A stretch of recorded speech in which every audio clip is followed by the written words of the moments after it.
Hello, everybody. My name is Altcoin Connoisseur. Welcome back to another episode. I hope everybody had an amazing weekend. And without further ado, let's get into it.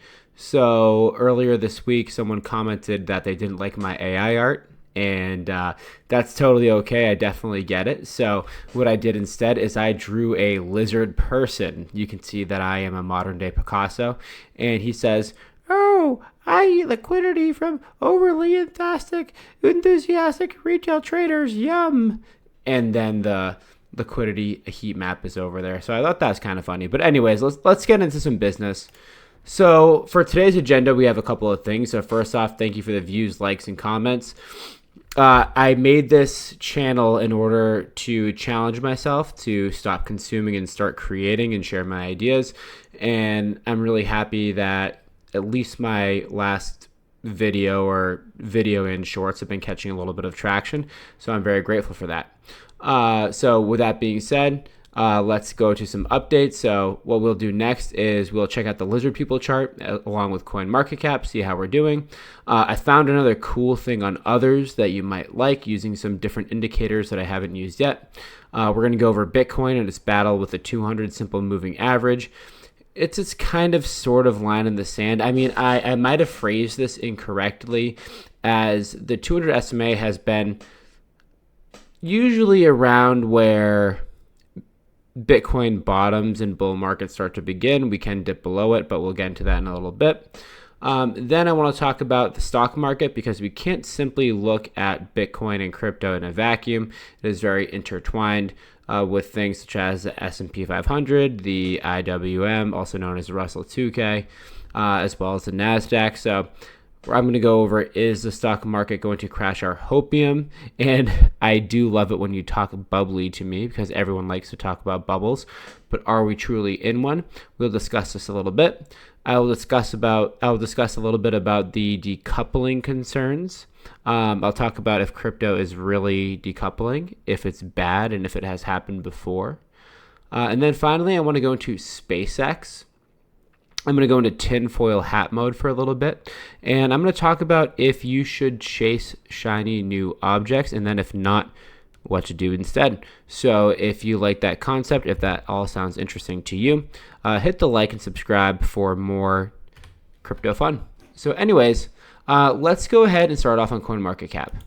So in my last video, I titled it Altcoin Hopium, the pain is over and the pain is either over or almost over, something like that. And we can see here in the past 7 days, Bitcoin up a little bit, Ethereum up a little bit. Ethereum was up a lot more earlier. It kind of came down. It was around 1,800.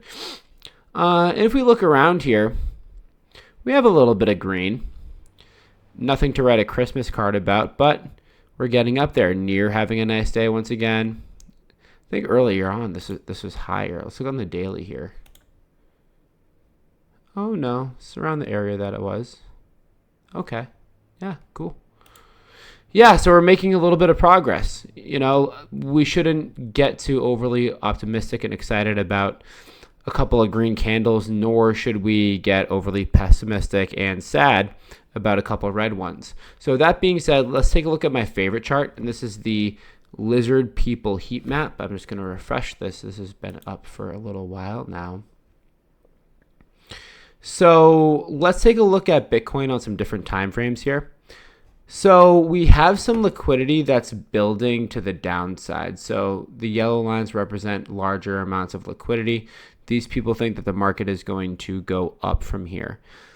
I don't like to see this in the short term. I mean, it's not that I don't like to see it. I'm not a trader per se. I don't really care too much about short-term price action. But nonetheless, this indicates to me that Bitcoin, and by default, crypto as a whole, could go down a little bit. It looks like we have support around the 64K level before perhaps popping up. Let's take a look at the 3-day. Yeah, so a little bit more to the downside. Again, the 64K level looks pretty good to me. Maybe a little bit lower. And what's pretty cool is you can kind of see it munch through this liquidity as we go up. So it's a good, like I said, it's a good sort of gauge as to where the market might go in the short term overall. I don't like trading the short term. I don't like leverage trading. I don't like the volatility that comes with it. If I'm going to go down in my investments, I'd rather just hold spot. But then again, that's just me. If you're interested in that, then you're interested in that. So we're here to the 1 week. Again, most of the liquidity below us. Might see a potential dip in Bitcoin. Let's go to 1 month. This is where things get a little interesting. So we have a huge band, $260 million at around 67.6K. I think it would be a good sign, in my opinion, if we drop a little bit and then go for it. I think if we go for it right now, there's a possibility that we come down in the short term once again. The lizard people, as I've said, they can't grab all of this liquidity, both up to the downside and the upside all the time. So that being said, if they leave this alone and they start pushing up and it's been maybe a few days, a few weeks, a few months, this liquidity down here, they might leave alone for a longer period of time. I remember looking at Bitcoin during its run up to 126K from the summer to September. And there's thick bands of liquidity below that it left alone for a significant period of time. Could this be the case again? I don't know. We'll see. Hopefully so. But nonetheless, it is a possibility that we go back in the short term. And at this point, since you've exercised such amazing patience, if you've been in the cryptocurrency space, in the altcoin space, you can exercise a little bit more patience, right? And if anything, it gives you a little bit more opportunity to DCA into your favorite projects and gives you a little bit more time to load up before we make that explosive move, which all this liquidity is to the upside. We're probably, I don't even want to say probably, I think we're definitely going there because, as I've said, they will leave the liquidity alone for some time, but not too long. Let's go to the 3 month. Significant amounts above us. Don't have to explain. 6 months.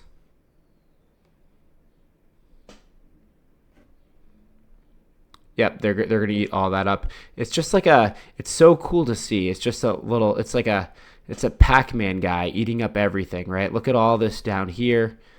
Eats it up. Everything above eats it up. It's really cool to see. It's a really fantastic and underrated indicator of where things might go. Finally, on the 1 year, once again, everything above. And to make the case that you might go up from here, I talked about short-term downward movement. Do we really even need it? Not really. If you're the lizard people and you go munch, my lizard guy right here, right? What incentive do you really go? What incentive do you have to go down here? If you're a hungry lizard person, you want to go up. You know what I'm saying? Food for thought. Let's check out Ethereum. So Ethereum is really cool because we can see on the daily, let me refresh this just in case it looks different. It looks a lot different. So on the daily, a ton of liquidity above, especially these bands right here. It pushed up to 1830 today. Or a little bit more than that, right? 1830. Yeah. It's a really great day for Ethereum. We're probably going to see a bit of a drawback for Ethereum in the short term. That would be my prediction. As we see this liquidity band around here, it might hit this and then bounce off, or we could see 1700 again, totally possible. Again, short-term movement I don't really care about that too much. Let's go to the 3-day. 3-day a lot below. So we could come back, hit this thing right here. We don't have to, but it's looking like a likely scenario that we at least hit some of these levels, maybe come back to 1700, then we can think about 1650. Let's go up from here. And again, at this point, you can feel thankful to actually grab these because the upward move is imminent, as we're going to see as we go through the weeks and months. Let's go to the 1 week. Okay, quite a bit below still. The move is imminent, as you'll see as we continue with this chart. Oh, here it is. Here it is. Tons to the upside. Tons and tons and tons. Most above, less below. So I'll just give you more time to scoop up your favorite things. Sometimes I get a little bit finicky about like what my crypto net worth is. Oh my gosh, it's dropping. That's bad. Oh my gosh, it's going up. That's great. I feel happy. And there's some of that, but when you invest in crypto, your total balance it's temporary. You only lose when you sell and loss, and you only win when you sell and profit. So don't take too much concern about the transitory things, right? We should feel pretty good if we're going both up and down. Over here on the, what are we in? The 3-month? This looks pretty excellent. Could we leave this behind? Entirely possible. We might shoot up from here. And if it shoots up from here too, we might even just see a more explosive move. Something that's a little bit quicker than one would anticipate, due to the performance of the S&P 500, the performance of the overall markets at large, and also the fact that there's a massive divergence at the moment between crypto and the overall stock market. So could we see this explode upward as opposed to taking a long period of time? Very possible. Take a look down here. V-shaped recovery. Is it forming? I don't know. Very possible. Let's go to the 6-month. 6-month, once again, massive indicators. You could push straight up to around 2,500 right here, maybe meet some resistance and then go higher from there. And with going to 2,500, many of our 4-year cycle people who think that October is going to be our definite low, they might be thrown off by a move by here, right? They might actually short in this area, driving price even higher.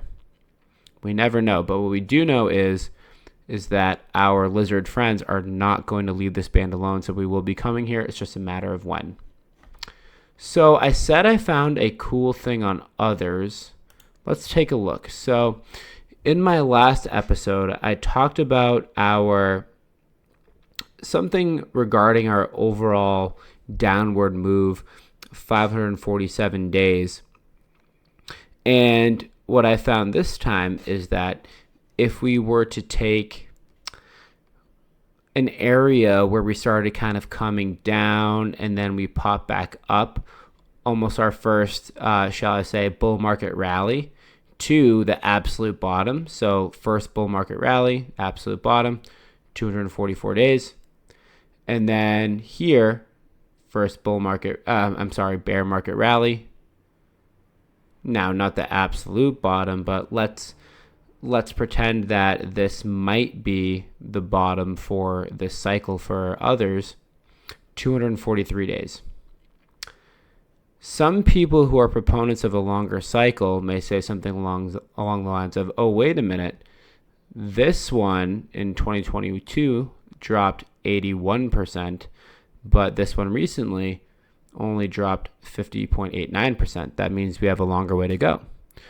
Well, my counter argument to that would be, look at the 200 SMA, which is pictured on the chart. The others likes to hang out briefly below the 200 SMA, and it did it in the 2023 bear cycle, or near the bottom, 2022, 2023.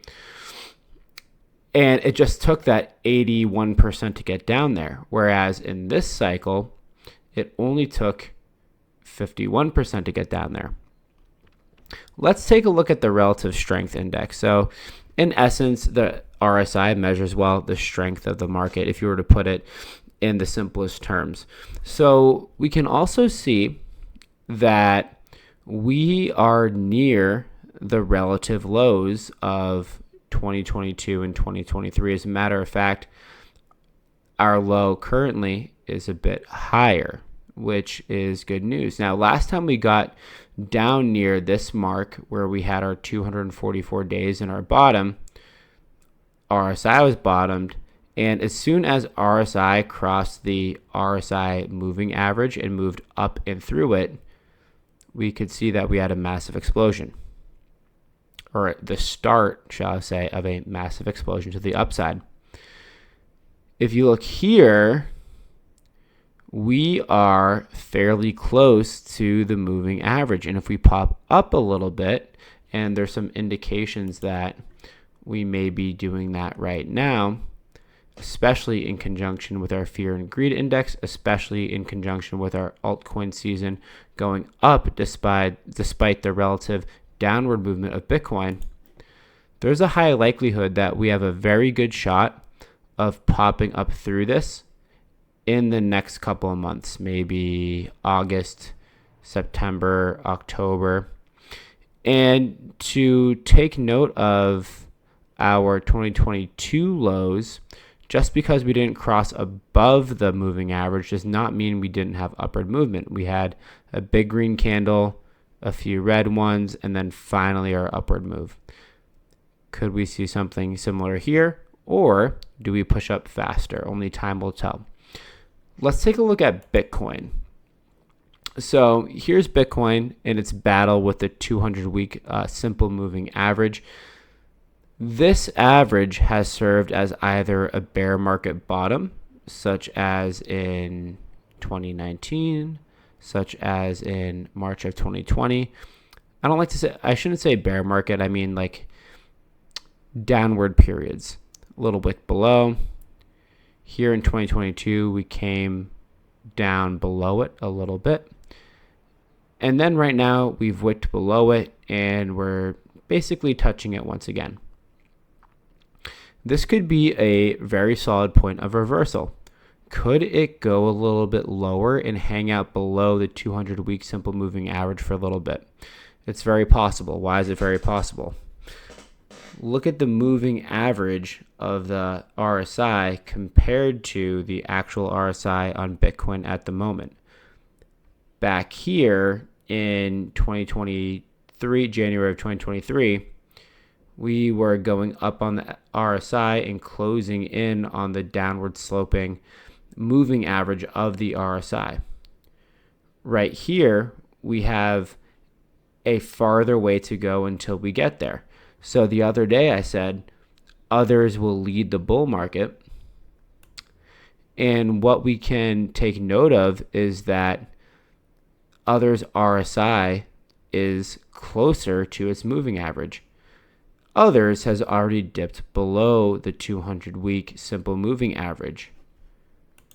Bitcoin has yet to reach the 200 simple moving average, and its RSI down here, and its simple moving average on the RSI are much farther apart.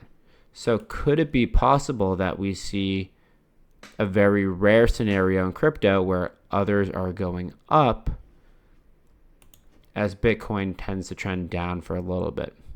Possible. I think there's one way that could happen is if we get Bitcoin to have a short-term bounce, altcoins could significantly outperform Bitcoin for the short term, and then as Bitcoin drops, altcoins don't drop as much, and then therefore others lead the bull market that is to come. But needless to say, when we're near this 200 simple moving average or 200 week average, we're pretty close, right? We've had this as support back here, a wick below right here, brief dip below in 2022. And then we're finding this as relative support over here. I don't think it would be ridiculous if Bitcoin were to hop up and then use this as support and then continue upwards, considering that A, this was an A euphoric cycle, and then B, our liquidity, the amount that we have resting above.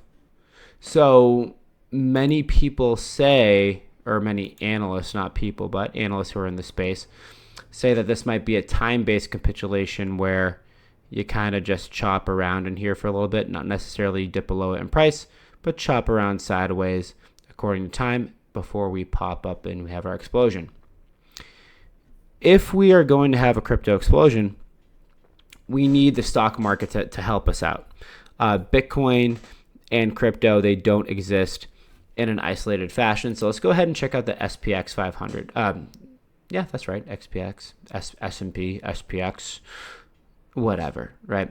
So I have a couple of indicators on here. First of all, I have a Bollinger Band. And then secondly, I have an auto pitchfork that is capturing the most recent trend line in the S&P 500. So there might be a little bit of a concern if you simply look at the Bollinger Band, due to the fact that we are 2 standard deviations above the simple moving average. We recently had a rejection. Let me refresh this. This might actually be different now. And I lost my indicator, son of a bitch. Can I go back? I cannot. Well, I don't want to destroy the whole video here, so I'll keep going. We recently got this rejection off of the upper Bollinger Band. Just pretend that is still there, and that might be cause for concern. But if we were to look at the Bollinger Band and see the red line, even though it's not there, maybe I can put it there. Let's go to indicators. Let's go back to our Bollinger Band. Not a Bollinger Band, a Bollinger Band. There we go. Are we chilling? We are chilling. So we have this rejection, right? But it's not uncommon for the S&P 500 to ride this Bollinger Band for quite a while. Let's get that pitchfork back on there. I like that. Let's go. Auto pitchfork. No, it's our lower one. But anyways, so if I were to draw the auto pitchfork up here, it actually goes up and to the right this way. And it leaves significantly more room for the S&P 500 to continue to go up. We can see in the past, it loves to ride this upper Bollinger Band for a significant period of time. Now, why do I think it could possibly do that? Well, this is something interesting that I found and I want to bring to everyone's attention. This is the S&P 500 priced in gold. And if you look at this chart, it's very apparent since 2021, the S&P 500 has been in a bear market against gold. Gold is more of a liquidity sink. It takes away capital from riskier assets, from innovation, things of that nature, risk stocks, cryptocurrency. And since 2021, we have been in a downtrend. And look at this, we're finally bouncing off this downtrend. At its peak, gold was around a $40 trillion asset. I believe at the current time, it's now around $29 trillion. This frees up a lot of liquidity for the S&P 500 to go higher. Everyone likes to say, oh, we're in a bubble, it's going to burst, it's going to burst, it's going to burst. Well, when these people get that right, they sound very intelligent. There's a phrase that goes, bulls make money and bears sound smart. If they were to get this stock market crash correct, they would sound really smart. But what if it were to be actually smarter to stay invested here? I think given the fact that S&P 500 and basically every other asset has been in a bear market against gold and is now finally turning up, and a lot of that liquidity from gold is going into these other assets. In my opinion, it might be wise, if you like the S&P 500, to stay invested in it. I don't really care about the S&P 500. I care more about crypto, but you have to care about it a little bit because it's sort of Bitcoin's Bitcoin to altcoins. If we want Bitcoin to do well, we need the stock market to do well. If we want our others to do well, then Bitcoin needs to do well, right? So the S&P 500 is Bitcoin's Bitcoin, and I believe it can keep going up. I kind of thought this was really interesting. So this is the M2 money supply, and I have an RSI on here. I've never seen anybody run an RSI with US money printing, but I want some sort of explanation as to maybe why we've been in a bear market against gold, maybe why, generally speaking, people have gotten chopped up in markets unless you're in the correct assets, and why crypto has been struggling and things lower down the risk curve have been having a tough time. In 2023, we've had the lowest RSI reading on the M2 money supply essentially ever recorded. Could this mean that we will have a delay in rotation from blue chip assets, from gold, into riskier stuff like the Russell 2K and crypto? 100%. Could be an explanation as to why we never really had an alt season to this point and why one might be coming in the future. A lot of people are really worried about this gap between the S&P 500 and Bitcoin. This gap is not really new. The only thing that is a little bit different today is that we're generating this gap as the S&P 500 is continuing to rise. Let's take a look at times where the S&P, in the blue by the way, outperforms Bitcoin. So during this down period of 2018 to 2019, it was outperforming it. Only when we hit our bull market peak did we start performing as well and outperforming the S&P 500. During our next downturn in 2022, 2023, once again, S&P was dropping, Bitcoin was dropping harder. Only when we hit our peaks in February or January of 25, and then once again in July, August, November, September, October, November, did we once again outperform the S&P. And then now we're below the S&P. So you can view this in a few different ways. Either A, crypto is completely decoupled from the S&P 500, or we have the bearish, or I don't want to say bearish, bullish divergence from the S&P 500 to crypto that has happened during every downturn of crypto since its inception, essentially. And that means that it's about to make up a ton of ground. And what's interesting is that the space between the S&P 500 and crypto has been getting a little bit larger during crypto's downturns, and yet the time that is underperforming the S&P 500 has been getting shorter. Is it possible at this point that we see Bitcoin shoot up and catch up to the S&P 500 from here, as well as gold and other assets such as the IWM? It's very possible. Let's take a look at Bitcoin priced in gold here. So there's a few things to note. So from the peak of Bitcoin versus gold in November of 2021 to its lowest point, we had 395 days. And from the peak of Bitcoin versus gold in 2024 versus bottom, we have 546 days. So this makes another case for the fact that we might actually have gone far enough time-wise into our quote-unquote bear market in order to see upward movement. It's really interesting, too, if we look at this, and we have in blue, we have just the Bitcoin price. We have Bitcoin versus gold hitting a peak in December of 24, but yet Bitcoin in general hitting a peak in July of 25.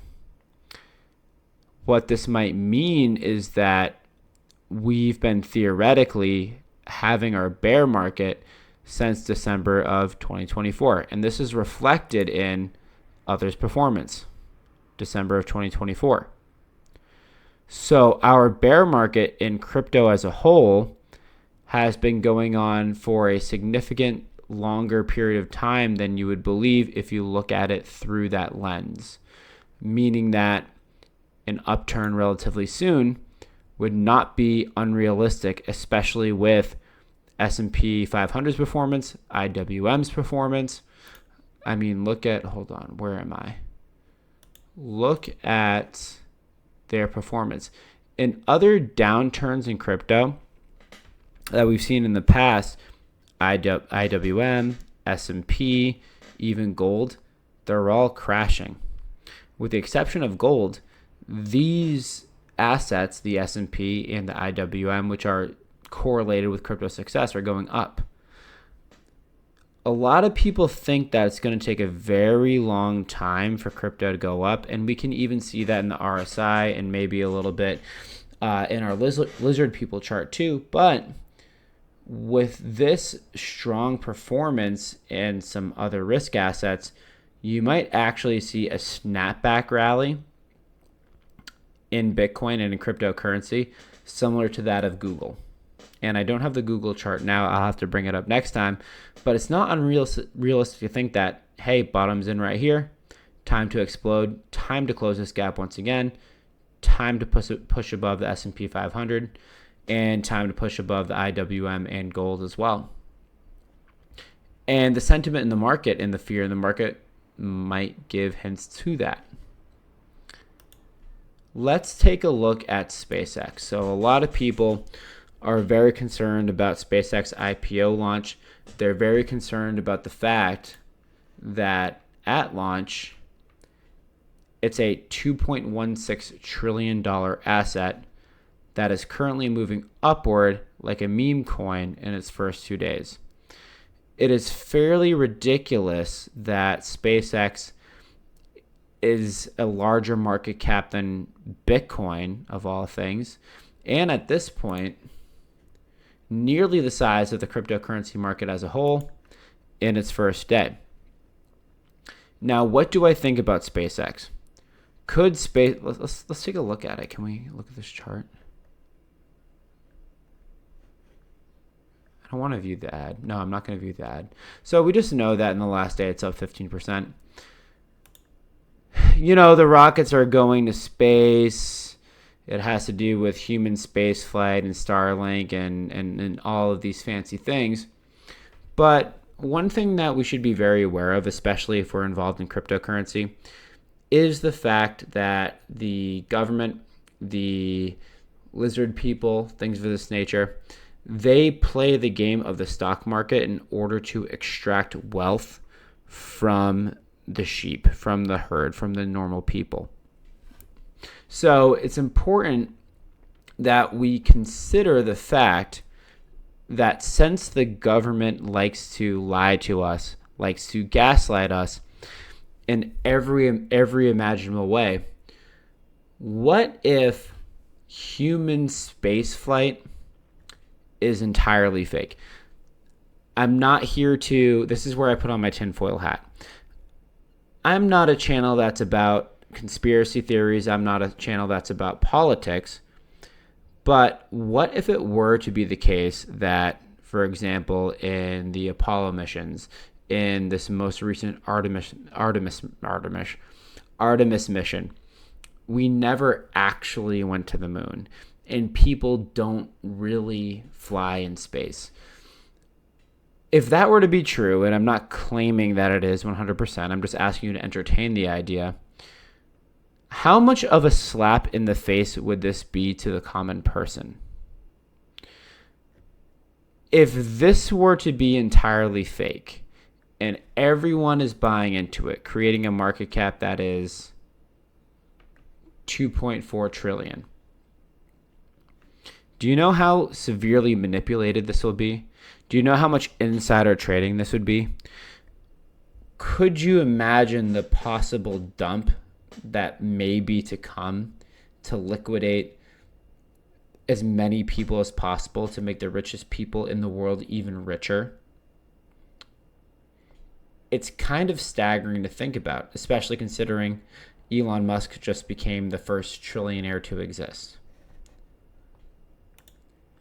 I don't know if you've seen this video, but Buzz Aldrin confesses to this girl that we didn't go to the moon.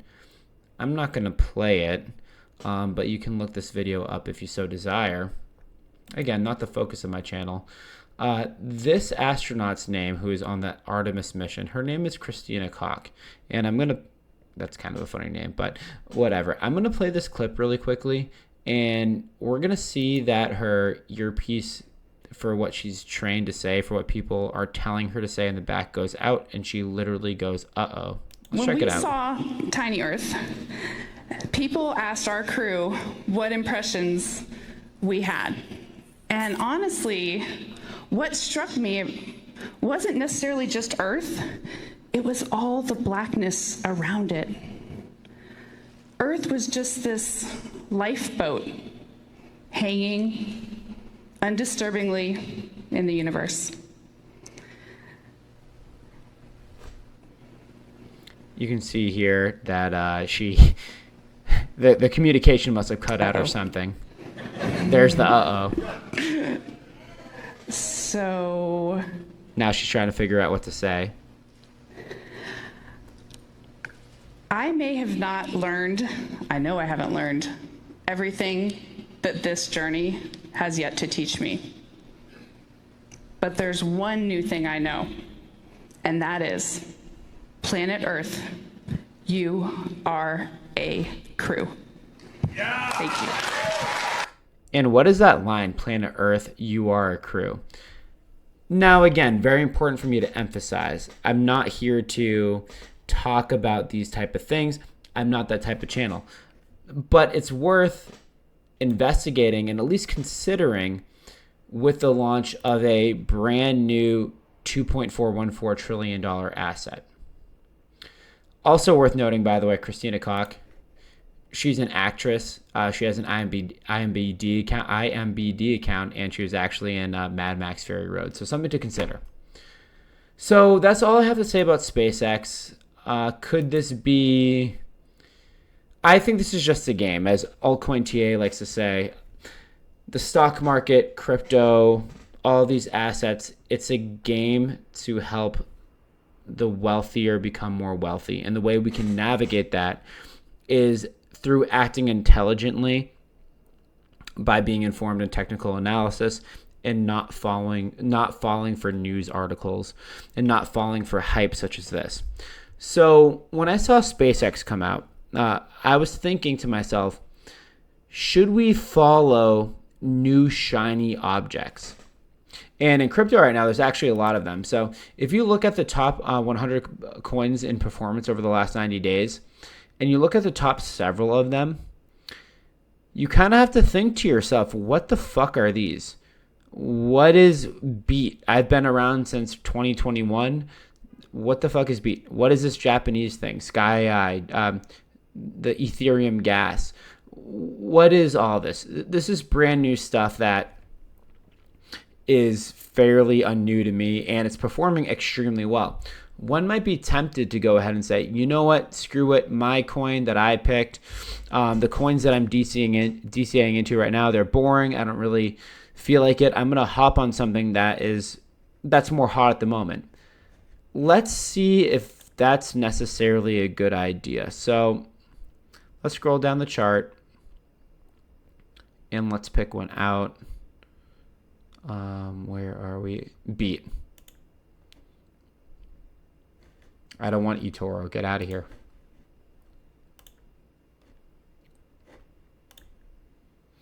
So about a month ago, or not even, I'm sorry, we're on the 1 month. A few days ago, 3 days ago, trading around $10, now $3.09. Is it going to pop back up? Maybe it definitely could. Could it go down lower? Absolutely, right? Is it worth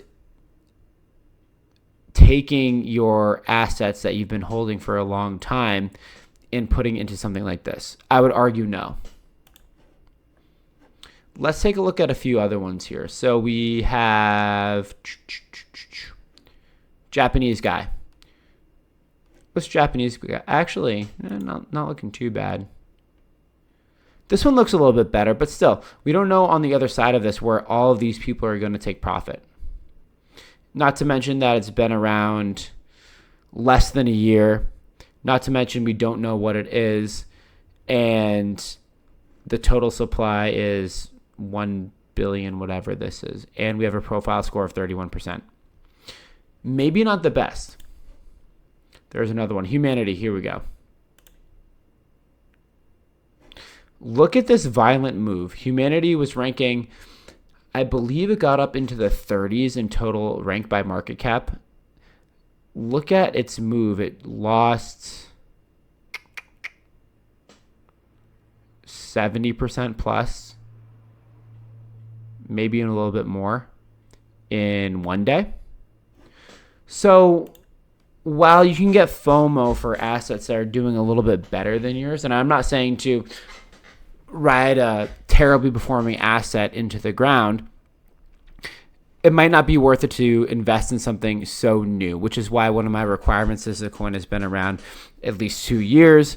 It is showing strength while altcoins are doing well. It dips down during bear markets. It's showing relative strength to the rest of the market. Let's take a look at an example of a coin that I really like right now that is showing all of those things. So let's go to a cash network. So a cash network is really cool. So it made a all-time high in 2021. So it's been around since at least 2021. It almost got back there in 2024 despite weaker altcoin performance. And despite a massive dip, it's showing relative recent strength versus Bitcoin and other altcoins. This is something for me where I would want to continue to dollar cost average down and, to be honest, never quit. So the way that I believe we can be successful in crypto is to pick out something that meets the criteria. It's been around for a few years. It does really well when altcoins are doing well. It gives buying opportunities when it's low. Most of its circulating supply is in the market, right? Most of it is here. It's showing relative strength as of late. And what we do is we dynamic DCA. So dynamic DCA essentially means when prices are down, when there's a recent dip, when fear sentiment is high, we put in some money. And we continue to put in money until the point where our buying average is below where the price is. Very simply put, we buy low, we sell high. And we do this with about 10 different coins. Let's say this one fails, or one of the other coins that I went into fails, and it keeps dipping and keeps dipping. Okay, fine. We have 9 other ones, or in my case, I have 19 other ones. Okay.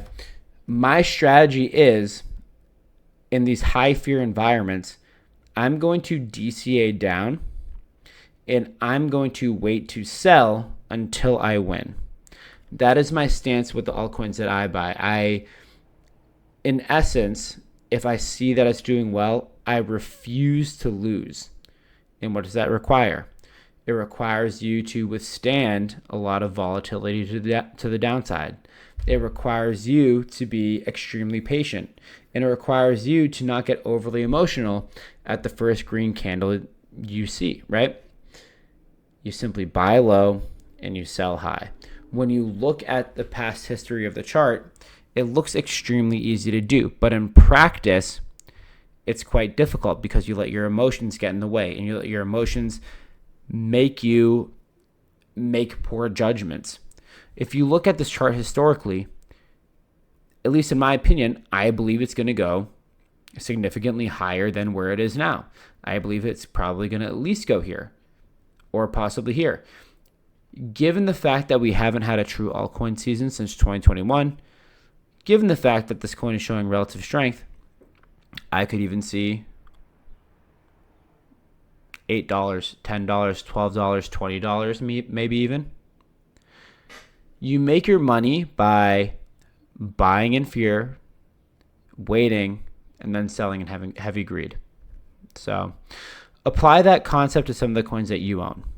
Be ruthless, dollar cost average down, and only use money that you can afford to lose. That's the final really important point that I'm going to make.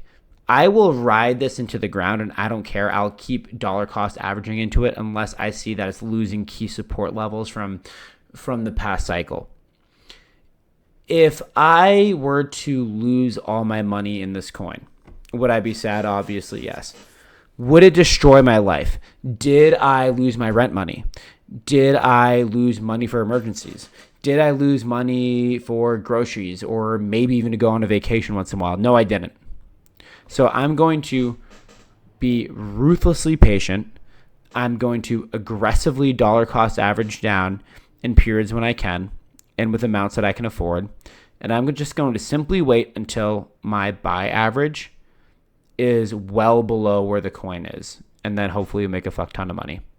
So that being said, that's it from me. I hope you guys have a great day. Like, share, subscribe if you like my content. I'll get a short out there pretty soon, and I look to see you in the next one. Peace out.